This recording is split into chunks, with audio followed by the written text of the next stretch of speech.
Hello students, कैसे हैं आप सब? हो सब बहुत अच्छे हैं, आपकी तैयारी अच्छी चल रही होगी। हाँ जी, आइए आज मैं आप लोगों को इंडेस 41 के 100% टीवाईके का रिवीजन कराने वाला हूं। एक दो बातें मैं आपको पहले बता देता हूं। जो ये वीडियो है ये रिवीजन पर्पज के लिए है। इसमें कोई भी कंटेंट मेरे फास्ट ट्रैक कोर्स का या रेगुलर कोर्स का नहीं है। थोड़ी सी बोलिंग स्पीड मेरी ज़्यादा रहेगी सो दैट हम लोग कम टाइम में आपको ज़्यादा से ज़्यादा कंटेंट दे पाएँ। सर कंसेप्ट का क्या रहने वाला है बेटा, क्वेश्चन से रिलेटेड जो भी कंसेप्ट होगा मैं उसको तो रिवाइज कराऊंगा आपको, और साथ में हम लोग क्या करेंगे, क्वेश्चन भी करेंगे। ठीक, अगर आपको 100% कंसेप्ट रिवाइज करने हैं इंडेस 41 के तो मैंने उसकी वीडियो इससे पहले डाली थी। उस वीडियो का लिंक मैं आपको डिस्क्रिप्शन में दे दूंगा। चलिए स्टार्ट कर लेते हैं। सबसे पहले सर, इंडेस 41 के अकॉर्डिंग जितनी भी बायोलॉजिकल असेट है आप उनको इनिशियली रिकॉर्ड करेंगे fair value less cost to sell पे।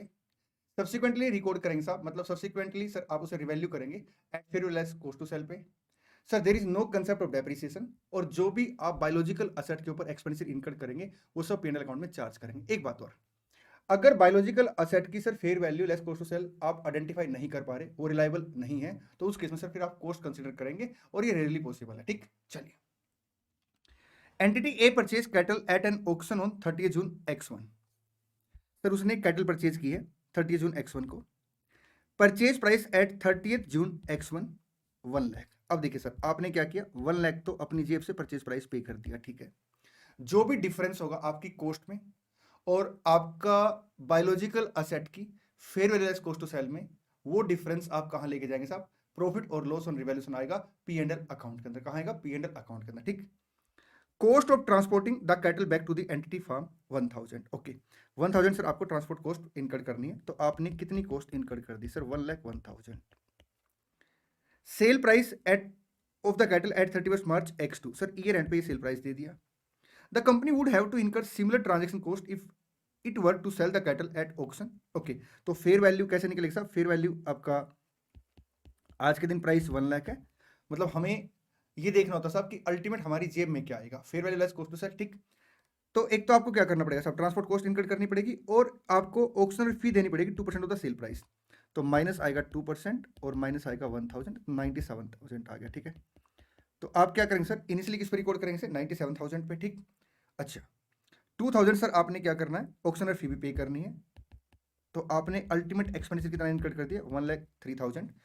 तो आप इनिशियली किस पर रिकॉर्ड करेंगे? फेयर वैल्यू पे, और आपने अमाउंट कितना इनकट किया? 1,03,000। तो 6,000 सर आपका आ जाएगा लॉस ऑन इनिशियल रिकॉग्निशन, जिसे आप पीएनएल अकाउंट में चार्ज कर देंगे। ठीक, आगे देखिए, the auctioneer charge 2% of the selling price from both the buyer as well as the seller. Okay, हमने कंसिडर कर लिया एज ए सेलर कि 2% हमें पे करना है। ठीक, तो ये हमने पे कर दिया।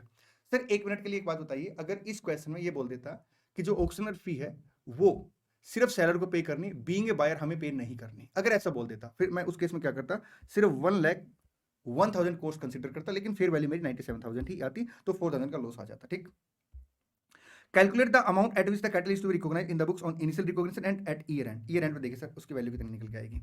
1,10,000 सर सेल प्राइस है। ठीक है, माइनस 2% सर आपका ऑक्शनर फी आएगी, और 1,000 ट्रांसपोर्ट कॉस्ट आएगी। तो जो क्लोजिंग बैलेंस है 110 माइनस आएगा सर आपका 2%, माइनस आएगा 1,000। तो क्लोजिंग बैलेंस आपका 1,06,800 है। तो इस केस में सर आप क्या करेंगे, आपको इनिशियली ये रिकॉर्ड कर रखा था और सब्सिक्वेंटली इस वैल्यू पर रिकॉर्ड करेंगे, तो 9800 का फायदा हो गया ईयर एंड पे। ठीक, देखिए fair less cost to sell initial recognition 97 पे हो गया।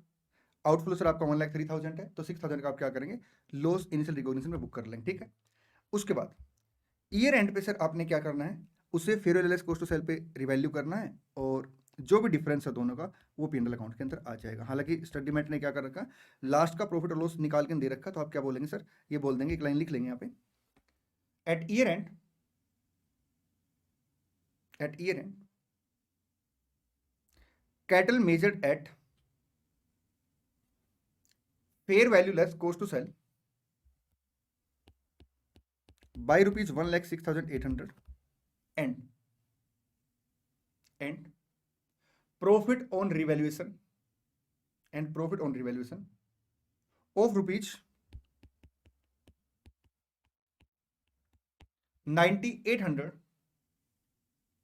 shall be credited into P&L account, shall be credited into P&L account। आप लोगों ने एक काम और करना है, जब भी मैं आपके साथ कोई भी क्वेश्चन डिस्कस करूंगा तो मैं आपको ना एक बार 5 से 10 सेकंड 15 सेकंड के लिए ना वीडियो को मैं क्वेश्चन रख लूंगा, सिर्फ क्वेश्चन, और आपने वीडियो को पॉज करके एक बार अच्छे से क्वेश्चन पढ़ना है, क्योंकि जब तक आप अच्छे से क्वेश्चन नहीं पढ़ेंगे दोस्त, क्लैरिटी लेवल थोड़ा सा कम आएगा। एक हमेशा डायलॉग याद रखना, पढ़ेगा क्वेश्चन तभी बढ़ेगा क्वेश्चन, और जितनी अच्छी सी आप क्वेश्चन पढ़ने की हैबिट अभी डाल लोगे ना, एग्जाम में उतना ही आपके काम आएगा। चलिए क्वेश्चन नंबर 2 पढ़िए एक बार, आइए मिलके क्वेश्चन पढ़ते हैं। एक प्यारी सी बात और आपके साथ डिस्कस करनी है। जब मैं क्लास के अंदर कोई भी क्वेश्चन कराता हूं ना, तो मैं पहले कंप्लीट क्वेश्चन पढ़ता हूं, और क्वेश्चन में ना कई बार क्या करता हूं, मैं एक एडजस्टमेंट को चेंज करके बताता हूं कि अगर ऐसा लिखा होगा तो इसका ये अल्टरनेटिव बनेगा, ऐसा लिखा होगा तो इसका ये आंसर बनेगा, ठीक। लेकिन एग्जाम के अंदर ना मैं हमेशा सजेस्ट करता हूं कि पहले आपको क्वेश्चन की रिक्वायरमेंट पढ़नी चाहिए। सर उसके पीछे रीजन पता क्या है? जब आप क्वेश्चन की रिक्वायरमेंट पहले पढ़ लोगे ना, तो आप क्वेश्चन को उसी एंगल से सोचोगे, और हमें एग्जाम में तो सिर्फ उतना ही आंसर लिख के आना होता है जितना पूछा गया है। तो पहले हम क्या करेंगे, क्वेश्चन की रिक्वायरमेंट पढ़ते हैं एक बार ना। देखिए क्या मांगा उसने, पास necessary journal entry of the about transaction with respect to cows in the financial statement of XY Limited for the year ended 31st March X2, also show the amount lying in the inventory। एक तो sir आपने क्या करना है, entry pass करनी है, किसके regard में, काऊ के रिगार्ड में, और आपने सर जो इन्वेंट्री है उसको बताना कि कितने पे आएगा वो, ठीक है। इन्वेंट्री की एंट्री नहीं मांगी उसने। XY Limited is a farming entity where cows are milked on daily basis. Milk is kept in cold storage immediately after milking and sold to retail distributor on a weekly basis. On 1st April X1, XY Limited had a herd of 500 cows which were all 3 year old। आइए क्या कहता है, 1 अप्रैल X1 को सिर्फ 500 cows थे, ठीक है, और 3 years ओल्ड थी, ठीक है। तो हम इसको कैसे दिखाएंगे sir, fair value less cost to sell पे। आइए यहां पे अगर आप देखेंगे तो आपको इन्फॉर्मेशन दे रखी फेयर वैल्यू और कॉस्ट टू सेल की, ठीक है। तो 1 अप्रैल को 3 year गाय की जो फेयर वैल्यू कितने से, 27,000 से, और कॉस्ट टू सेल कितने से, 1,000 से। तो sir fair value less cost to sell कितने से आएगा, 26,000 से।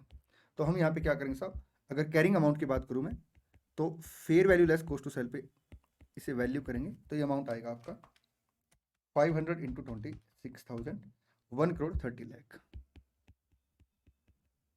चले, हाँ जी आइए आगे क्या लिखते हैं। During the year some of the cows became sick and on 30th September 20 cows died. Sir 20 cows क्या होगी, डाइड होगी। तो आप बेसिकली क्या करेंगे साहब, आप सर उसे चार्ज कर लेंगे पीएनएल अकाउंट के अंदर, ठीक है। बायोलॉजिकल असेट का सर जब लाइफ खत्म हो जाती है तो हम उसे क्या करते हैं, पीएनएल अकाउंट पे चार्ज कर लेते हैं, ठीक। एक बात और मैं आपको बताना चाहता हूं, जब भी आप बायोलॉजिकल असेट को अगर सेल करते हैं तो सबसे पहले आप क्या करेंगे सर, रिवैल्यू करेंगे उसे, ठीक है। और उसके बाद सर फिर आप सेल का की एंट्री पास करेंगे। एक बात, दूसरी बात सर, रिवैल्यू करके बायोलॉजिकल असेट का कॉस्ट टू सेल में ट्रांसफर कर देंगे। आगे देखिए क्या लिखता है, on 1 October X1, XY Limited purchased 20 replacement cows from the market for 21,000 each. These 20 cows were all 1 year old when they were purchased. Sir 30th September को एक मिस हैपनिंग हुई और यहाँ पे 20 काउच डेड हो गई, ठीक। तो हमें अब क्या करना पड़ेगा साहब, इसको बुक से हटाना पड़ेगा। आपसे एंट्रियां मांगी है तो ओपनिंग बैलेंस तो आपकी बुक में ऑलरेडी होगा, हाँ जी। तो यहाँ पे सर अगर आप देखें तो काउच जो है वो 3.5 ईयर की होगी, बिल्कुल ठीक है। तो 3.5 ईयर की फेयर वैल्यू देखते हैं एक बार, यहाँ नीचे दे रखी साहब, you can assume that fair value 3.5 year old cow कितने से, 27,000 से।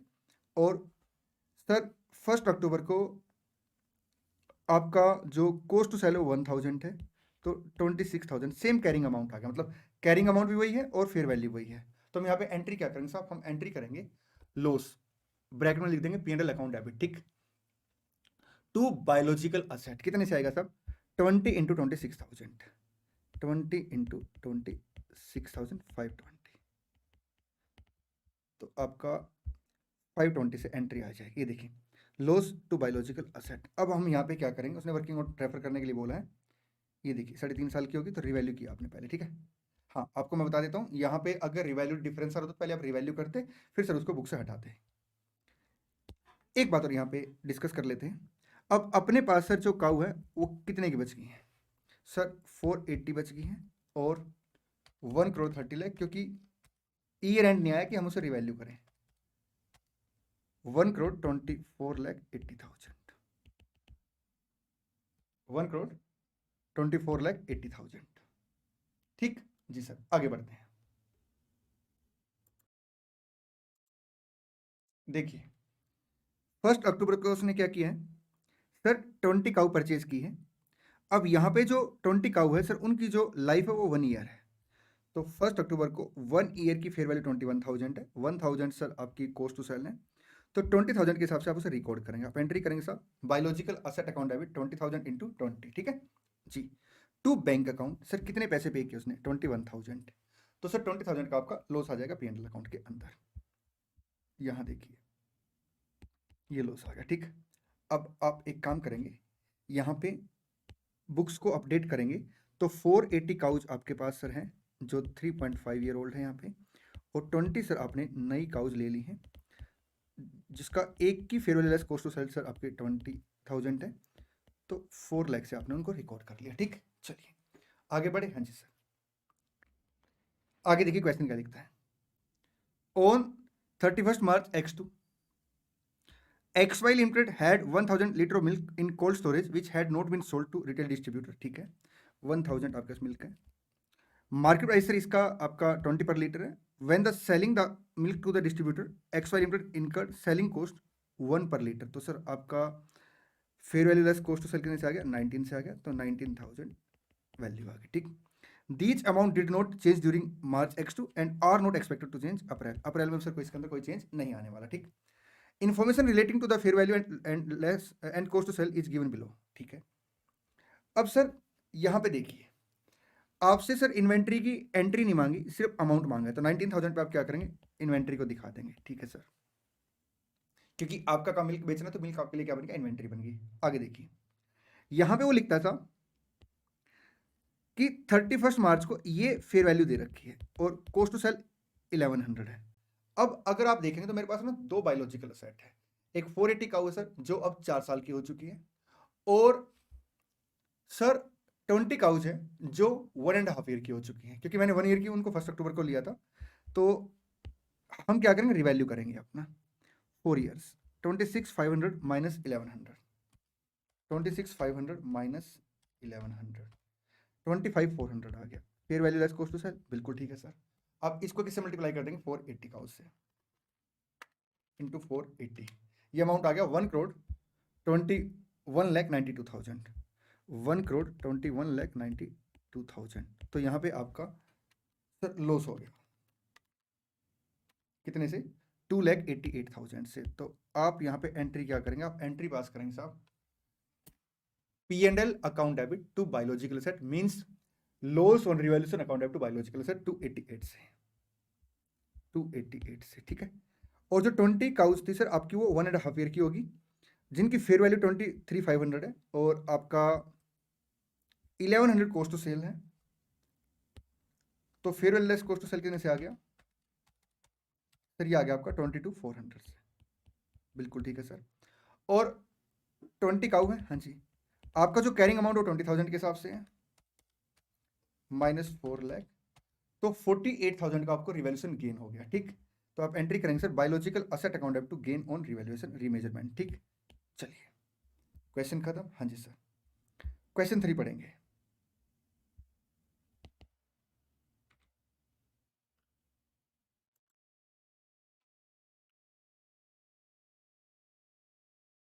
पढ़ते क्वेश्चन, देखिए पहले रिक्वायरमेंट पढ़ेंगे। Pass journal entry as so to provide the initial and subsequent measurement for all about transaction. आपने सर एंट्री पास करनी है इनिशियली और सब्सिक्वेंट मेजरमेंट को लेके। Interim reporting period are of 30 September and 31 March. देखिए subsequent recognition का मतलब होता है बैलेंस शीट डेट पे मींस रिपोर्टिंग डेट पे आपने मेजर करना, ठीक। अब अगर company sir interim financial statement बना रही है तो सर जिस डेट पे इंटरिम फाइनेंशियल स्टेटमेंट बनेगी वो भी आपके लिए क्या बन जाएगा साहब? वो भी आपके लिए रिपोर्टिंग डेट बन जाएगी। तो यहाँ पे वो कह रहा है 30 सितंबर और 31 मार्च भी आपकी रिपोर्टिंग डेट है। मतलब हम इस डेट पे क्या करेंगे? रिवैल्यू करेंगे। अब कब कब रिवैल्यू करेंगे सर? जिस डेट पे सेल करेंगे उस डेट पे, या फिर सर क्लोजिंग डेट पे, ठीक, that is 30 September 31 March, and the company determine the fair value on this date for reporting. Okay, company X purchase 100 goat at an auction for rupees 1 lakh on 30 September x1। Sir 30 September x1 को उसने क्या किया, 100 गोट खरीदी, कितने की, 1 लाख की, ठीक है। Subsequent transportation cost were rupees 1000, that is similar to the cost X would have to incur to sell the good at the auction। इसका अनुसार ये cost to sell होगी 1000, ठीक है। Additionally there would be 2% selling fee, 2% selling fee है, तो इसकी जो फेयर वैल्यू है कैसे निकलेगी साहब, 1 lakh minus 2% minus transport cost, कितना आ गया, 97,000। तो 97,000 तो sir fair value less cost to sell आ गई, ठीक। अब हमारी जेब से क्या गया, देखिए हमारी जेब से सर 1 लाख की तो हमने गोट खरीदी और 1000 का ट्रांसपोर्ट कॉस्ट आई, ठीक है। Additionally there would be 2% selling fee on the market price of the goat to be incurred by seller. Sir seller ने ये कॉस्ट इनकर्ड कर ली है, तो इट मीन्स क्या सर, हमने एज ए बायर 2000 की कॉस्ट इनकर्ड नहीं की है, तो मेरी जेब से सर 1 लाख 1000 गए हैं और फेयर लेस कॉस्ट सेल करने से 97,000 से, तो मैं यहाँ पे एंट्री क्या करूँगा, मैं एंट्री करूँगा sir biological asset goat account debit to bank account. Biological asset 97,000 से आएगी, टू सर आपका आएगा बैंक 1,01,000 से, और 4,000 का लॉस ऑन इनिशियल रिकॉग्निशन आ जाएगा। चलिए, हाँ जी सर, चलिए ऑन 31 मार्च x2, ये रिपोर्टिंग डेट आएगी। Next, the market value of the goat in the most relevant market increase to 1,10,000, ठीक है। ट्रांसपोर्ट कॉस्ट सर कितने से, 1000 would have to be incurred by the seller to get the goat to the relevant market, an auctioneer fee of 2% on the market price of the goat would be payable by the seller. तो 1,10,000 minus 2% minus sir आपका transport cost, तो इसका जो valuation आया कितने से आ गया sir, ये आ गया 1,10,000 माइनस 2,200 माइनस 1,000, क्योंकि 31 मार्च आपकी रिपोर्टिंग डेट, आपसे रिवैल्यू करेंगे 1,06,800, तो 9,800 का फायदा होगा आपको। Biological asset account debit to आएगा गेन ऑन मेजरमेंट, ठीक।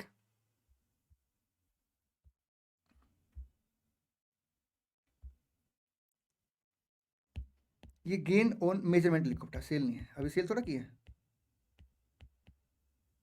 गेन ऑन मेजरमेंट, ठीक है। चलिए आगे देखिए क्या लिखता है। अब अपना जो कैरिंग अमाउंट है ना, मैं एक बार अपडेट कर लेता हूँ। 31 मार्च x2 को 100 गोट का अपना जो कैरिंग अमाउंट है, बेटा कैरिंग अमाउंट बुक वैल्यू को बोलते हैं, reporting date balance sheet date को बोलते हैं। आप टेक्निकल वर्ड बोला करो ताकि आपको वही हैबिट बन जाए और वही आप एग्जाम में लिख के आएंगे, ठीक। चलिए, on 1 June x2 x sold 18 goat for 20,000 and incurred transportation charges of 150। अब यहाँ पे बात बड़े ध्यान से सुनना सर, आपने 18 गोट को सेल कर दिया कितने में, 20,000 पे, ठीक। And incurred transportation charges of 150, 150 का सर आपका ट्रांसपोर्टेशन चार्जेस लगा। अब क्या 1 जून आपकी रिपोर्टिंग डेट है, नहीं, तो हम सारी की सारी गोट को रिवैल्यू नहीं करेंगे, जो बेची उसको रिवैल्यू करेंगे, ठीक है। In addition there was a 2% auctioneer fee on the market price of the goat paid by the seller. Okay, तो आपका fair value less cost to sell कितने से आएगा, 20,000 माइनस 2% माइनस 150, ये आपका बैलेंस आ गया 20,000 माइनस 550, 19,450, ये आ गया fair value less cost to sell, ठीक है। अब यहां पे सर बात सुनना ध्यान से, अब मैं सेलर बन गया इस बार ना, अगर मैं सेलर बन गया तो सर मेरे को ये 2% ऑक्शनर फी भी पे करनी पड़ेगी, बिल्कुल ठीक है, और लिख भी दिया इसने सर बाय द सेलर, ठीक है। तो 400 का तो ऑक्शनर फी है और 150 का सर आपकी ट्रांसपोर्ट कॉस्ट है, तो 550 अल्टीमेट मेरे को पे करने पड़ेंगे। तो यहाँ पे बेसिकली सर आपको सबसे पहले क्या करना पड़ेगा, सबसे पहले सर आपको रिवैल्यू करना पड़ेगा, ठीक है। तो बायोलॉजिकल असेट का अपना जो कैरिंग अमाउंट था 1,06,800 था 100 गोट के लिए, और हमने कितनी गोट बेच दी साहब, 18 गोट। तो 18 गोट का सर जो कैरिंग अमाउंट है वो बन जाएगा आपका 1,06,800 डिवाइड बाई 100 इंटू 18, सर 19,224 आ गया, ठीक है। Fair value less cost to sell कितने चाहिए, 19,450 से, तो 226 से मैं क्या करूंगा साहब, रिवैल्यू करके प्रॉफिट बुक कर लूंगा। तो यहां पे मैं एंट्री करूंगा साहब क्या, biological asset goat account debit to P&L account means profit on remeasurement साहब, ठीक है। 226 226 चले, हाँ जी सर, आइए आगे क्या लिखता हूं कि आपने जो 18 गोट बेची है उसकी क्या एंट्री करोगे।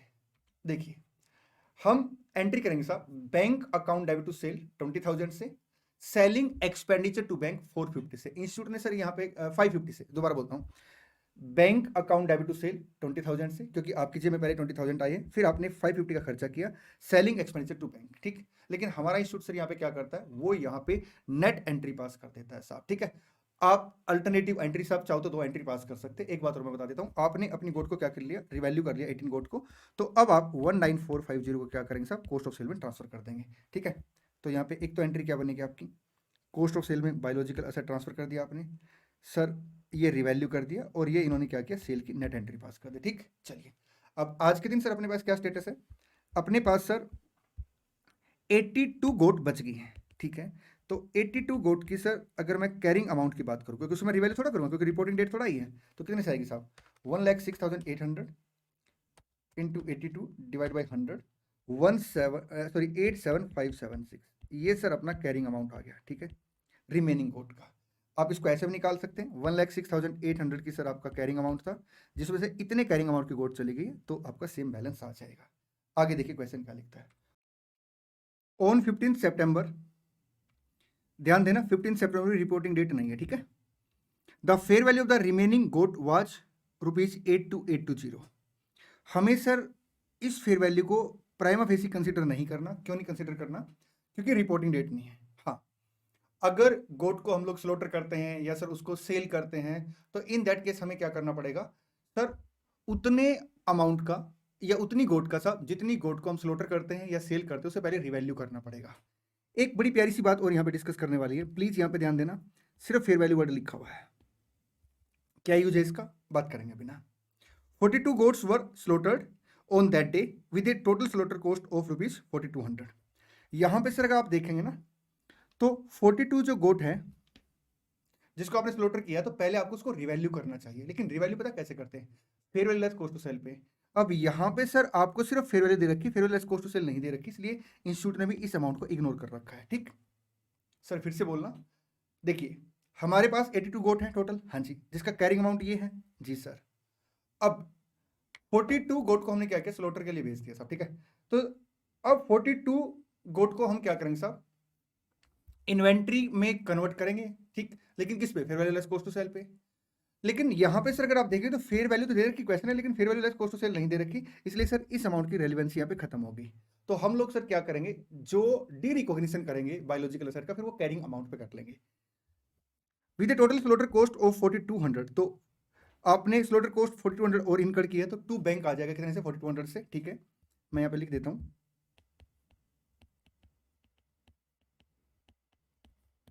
टू बैंक 4,200 से, और 87,576 82 गोट का सर कैरिंग अमाउंट था। 42 हमने क्या की सर, स्लोटर कर दी, तो उसका जो कैरिंग अमाउंट आएगा कितने से आएगा, 87,576 डिवाइड बाई 82 इंटू 42, ये आ गया सर आपका 44,856, 44,856। तो टू बायोलॉजिकल असेट गोट कितने से आएगा, 44,856। आगे बढ़े, हाँ जी सर। आगे देखिए क्वेश्चन क्या लिखता है, the total market price of the carcasses on that day was 48,300, ये मार्केट प्राइस है, और expected transportation cost to sell the carcass कितने से, 420 से। तो नेट सर अपने पास जो पैसे आएंगे कितने से आएंगे, 48,300 माइनस सर 420, तो ये उसकी सर नेट वैल्यू आ गई है, ठीक है। तो हम इन्वेंटरी में क्या करेंगे, इतने पे ट्रांसफर कर देंगे, 47,880। इसका मतलब सर जो आपकी 42 गोट आपने स्लोटर पे भेजी है और 4,200 सर आपने इनकर्ड की अमाउंट, उन सब की वैल्यू सर अपने पास जो आई है 47,880 आई है। तो जो भी डिफरेंस होगा सर अपना गेन और लॉस ऑन रीमेजरमेंट आ जाएगा। देखिए आगे क्या लिखते हैं, no other cost are expected, तो जो भी डिफरेंस होगा सर अपना गेन और लॉस आ जाएगा। तो यहाँ पे -4200 -44,856 सर लॉस आ गया रीमेजरमेंट का 1176 है। देखिए 47,880 1176 44,856 4200, ठीक, ये सर कैरिंग अमाउंट आ गया जो हमने गोट का स्लोटर किया। और अब अपने पास 40 गोट बच गई, जिसका कैरिंग अमाउंट कितने से आएगा, 87,576 डिवाइड बाई 82 इंटू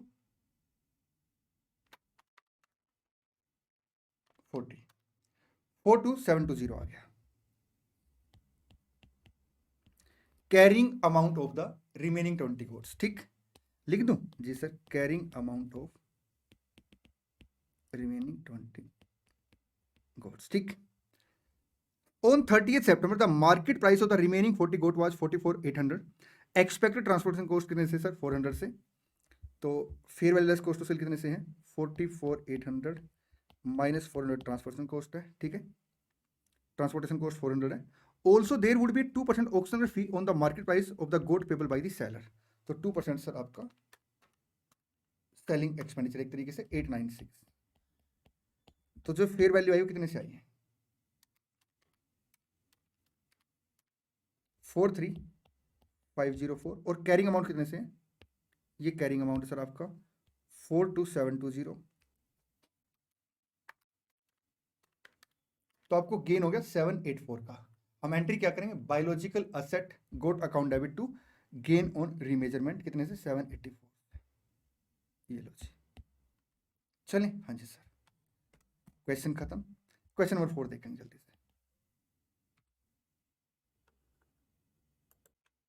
आइए मिलके पढ़ते, क्या लिखते हैं?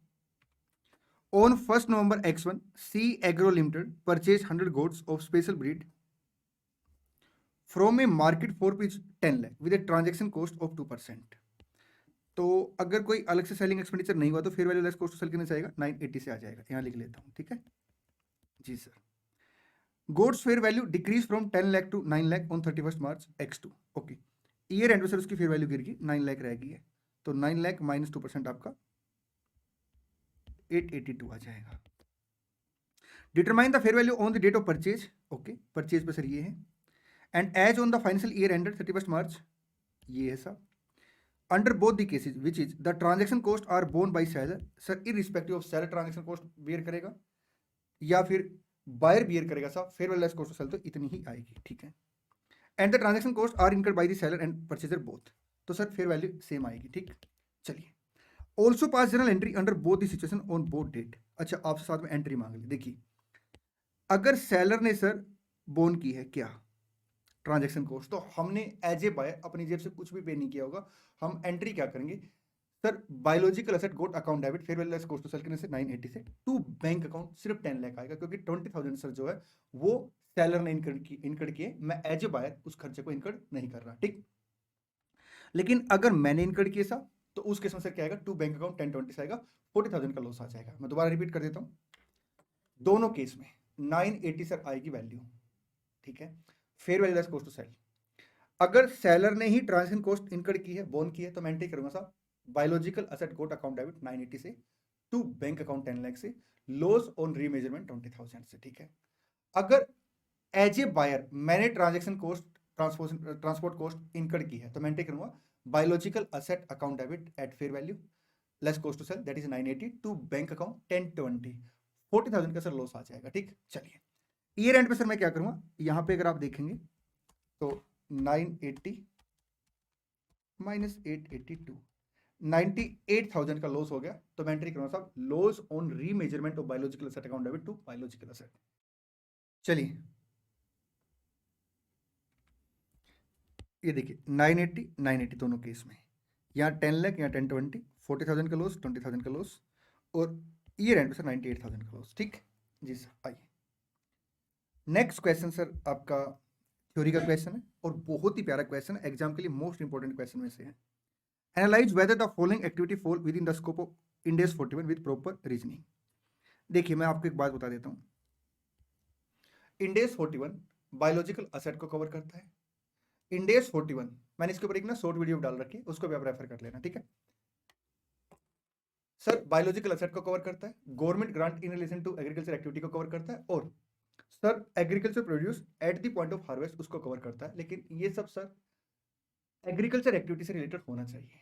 एग्रीकल्चर एक्टिविटी का मतलब क्या है? कहता साहब एग्रीकल्चर एक्टिविटी का मतलब है जब कोई भी एंटिटी मैनेजमेंट करती है दो चीजों का, एक तो सर आपका बायोलॉजिकल ट्रांसफॉर्मेशन का और एक सर हार्वेस्ट का।